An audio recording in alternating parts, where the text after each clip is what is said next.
Hey guys, welcome to my channel. My name is Leighanne and I talk about books. I'm coming to you guys from a new filming location. I'm trying something new.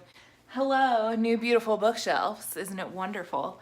The lighting down here is kind of wonky, so I'm not sure if this is gonna become like a regular location or anything like that, but I figured I'd try it out just to see, especially since I haven't been able to film anything in a really long time. So for those of you that were unaware, I had started filming before my anniversary trip, which was at the very end of September. And so I filmed some stuff and I left for a week, and then I came back and things had happened. There were a couple of like really serious things going on in my personal life and the lives of people that I love. So kind of had to go on the back burner, and then I had to get a new phone. And then, well, I didn't have to get a new phone. I just wanted to get a new phone, and I film with my phone. So there's that. And I had to wait a couple extra days to do that. And then after that, the tripod that holds my phone snapped, so I had to wait for a new one of those to come in. And it's just been kind of everything. We're like in the middle of October, and I'm just now talking about what I read for September. So there's a lot of things, and we're gonna talk about them.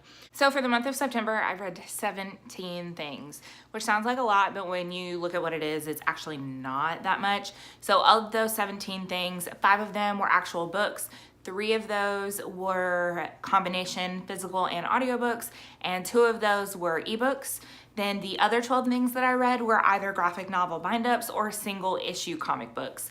So there's that. So I'm not gonna go in order of what I read. I'm going to talk about the comics first because I'm not gonna go into like a super amount of detail on that. So the first 6 things that I read were the first 6 issues of the Good Apollo, I Am Burning Star 4 story arc for the Amori Wars by Claudio Sanchez. If you're familiar with the band Coheed and Cambria, then you're gonna be familiar with this story arc. I'm gonna be honest, I have like super bias here, so I gave all 6 of those issues 5 stars because I love the band and I love the concept and the art is really good. So there's that.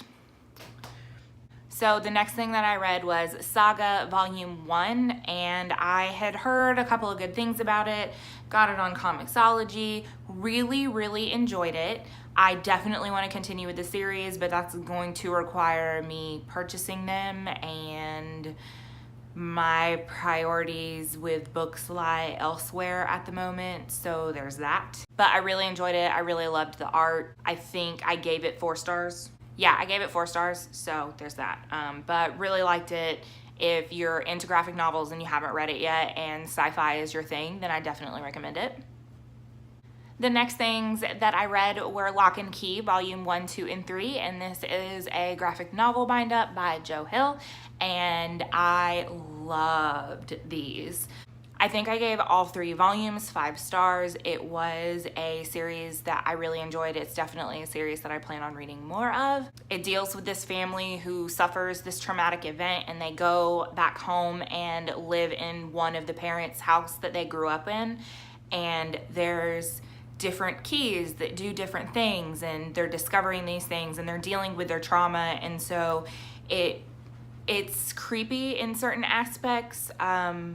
It's not necessarily horror. It deals with a lot of real world horror with some supernatural elements mixed in, and I really enjoyed that aspect of it. But overall, it's a really good series. So if you're a fan of Joe Hill, it's excellently written, and I highly recommend that you read it. If you're not a huge fan of horror, I still would give it a try because, like I said, it's not super horror-ish. I mean, there's some scary moments, but for the most part, it's dealing with, you know, like real world things and the psychology behind fear and things like that. So it's actually really good, and I definitely recommend it. And the next thing that I read was the first volume of The Wicked and the Divine, and you guys, the art in this is amazing. That was my favorite part about it. The story itself, I think I gave this 4 stars, and the reason that I gave it 4 stars is because you're just like inserted into this world and you're not really given very much backstory, and it's almost like the author is assuming that you know more than you do. So that creates a few moments where you're really like, what is happening right now? I don't understand what's happening, and you're just kind of picking up pieces as you go along. So if it weren't for that, I feel like I would have enjoyed it just a little bit more, but the art is wonderful. I really like the concept. This is another series that I definitely want to continue, but again, I'm gonna have to purchase them, and I'm not gonna do that just yet. So, but if you haven't given this series a try yet, I definitely think that the first one is worth reading. So, and the last comic that I read was Skin and Earth issue 3. This is by Lights. This is her comic series, graphic novel series, whatever you want to call it, that is accompanying the album that she released in September by the same name, Skin and Earth. If you haven't listened to Lights and you're a fan of kind of a electronic, I am really bad at genres, but it's definitely, you know, electronic, kind of pop-ish, but I love it. This is an artist that's really important to me, like her music is, so whenever she announced that she was going to be releasing this series in conjunction with the album, I was like, hell yeah, sign me up. I'm definitely really enjoying it so far. I'm enjoying seeing the way that the album is tying into the series as well. The writing's good, the art style is really good, and I look forward to seeing where the series goes. But obviously I gave it 5 stars, and obviously I'm super biased with it, so there's that. Okay, so now we're gonna talk about ebooks, and the 2 ebooks that I read this month were, the first one was Year of the Black Rainbow. This is also by Claudio Sanchez, and it is also in the same lines of the Amori Wars. It is basically the backstory. And I gave this 3 stars. I wanted to give it more. I wanted to like it more. I enjoyed the backstory of how we got to where we were in the actual graphic novel series, but a lot of what was told were things that were told via flashbacks in Second Stage Turbine Blade and in Keeping Secrets of Silent Earth. So a lot of the information I was already really familiar with. The writing was really clumsy, and I just did not enjoy the writing style very much at all, so I kind of rode the struggle bus through the majority of it. Honestly, it was probably closer to 2 stars, but again, just because I'm biased and the massive amounts of love that I have for this artist and this project, I gave it 3, so that probably makes me not a very good reviewer, but honestly, I don't really care because reasons, so there's that. And the next ebook that I read was All the Ugly and Wonderful Things by Bryn Greenwood. This book was so intense. Everything about it was intense. I gave it 3 stars, and there are many different reasons for that, and honestly, I could do an entire video solely on this book and how I feel about this book. Because if you're familiar with the plot at all, then you're familiar with the fact that the subject matter of this is really dicey. You're dealing with the relationship, not sexual relationship, of a child and a grown man. And I will say that this book is beautifully written because I felt things that I did not expect to feel. However, there were a lot of problematic aspects to it. And I don't just mean because of the subject matter, but the use of characters. It takes place somewhere in the Midwest. You have a cast of white people, and then the one person that's not white is kind of the villain in the story. And there were a lot of stereotypical things written about that character that I just could not get down with for multiple reasons. So that was another reason that I didn't rate it as highly, but I found myself thoroughly engrossed in the story, which I was really surprised about. It is really, really cringy though. There were moments where I had actual anxiety reading this book, which does not happen to me very often. Usually I'm able to kind of separate those things, but this was one book where I had a really hard time doing that. Like, I know that there were a couple people that I was messaging like, oh my God, oh my God. You know, like, I just can't believe what's happening right now. But overall, I enjoyed it more than I thought that I would. So problematic aspects aside, it was not a bad novel.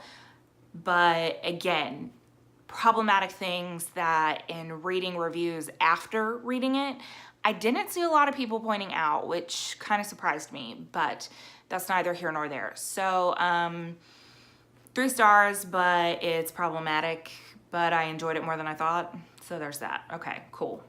Okay, so physical books. First one, It, Stephen King, movie came out last month, loved it, 5-star read. This was a reread for me. It'd been years since I read it. A lot of stuff I forgot, you guys. However, I do really enjoy this book, and I think that I would not say if you're new to Stephen King that you should start with this, because obviously it is a tome. However, it's still a good book to read. And really, I think if you're a fan of King at all, then this is a book that you need to read. Because the movie just came out and it was pretty close to the source material, I'm not gonna talk about plot like whatsoever. So just know that I gave it 5 stars. There's that, okay. Another thing that I forgot to mention about it, if you are kind of overwhelmed by large books like that, I highly recommend the audio version, because this is a book that I partially read in print and partially listened to, and I really enjoyed the narrator. It was very well done. And the last 2 books that I read for the month were Game of Thrones by George R. Martin, book 1, and A Song of Ice and Fire, right? Fire and Ice, it's one of the 2. Reread, 5 stars. I love this book series. I haven't read the whole series yet. I am currently on book 3, but this is another book that I did half audio, half print, because it's flipping huge and because there's so many different points of view. So there's that. And again, 5 stars. I really like it. Really love the series. I'm like the last on the planet to not finish it. Well, that's not true. I know there's a lot of people that watch the show that don't actually read the book. So my goal is to get caught up by the end of this year, but it's October and I'm only on book 3 and they're huge, so I don't know if it's gonna happen or not, but there's that. Okay, so those are the things that I finished for September. Sorry it was so late. Hopefully October's wrap up won't be that late again. If you read any of these books, comment down below. Let me know what you thought of them. Did you like them? Did you hate them? All that good stuff. As always, if you like what you see and you want to see more, make sure you click thumbs up and hit subscribe if you have not already. And thank you guys so much for watching, and I will see you all next time. Bye.